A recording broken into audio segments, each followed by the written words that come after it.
హరే కృష్ణ. శ్రీమద్భాగవతము 1.1.3 శ్లోక. నిగమకల్పతరో గలితం ఫలం సుఖముఖాద్ అమృతద్రవ సంయుతం పిబత భాగవతం రసమాలయం ముహురహో రసికా భువి భావుకాః.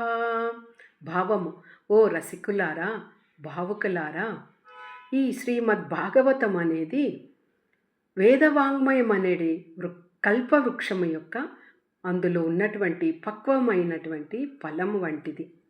ఇది శ్రీ సుఖదేవ గోస్వామి యొక్క ముఖతః వెలుపడినది కాబట్టి ఇంకా కూడా ఇది అమృత రసముగా ఉన్నది. దీనిని అందరూ ఆస్వాదించాలి. అంతేకాకుండా ముక్త పురుషులతో పాటు ప్రతి ఒక్కరూ కూడా ఆస్వాదించే విధముగా శ్రీమద్భాగవతము ఉన్నది. హరే కృష్ణ.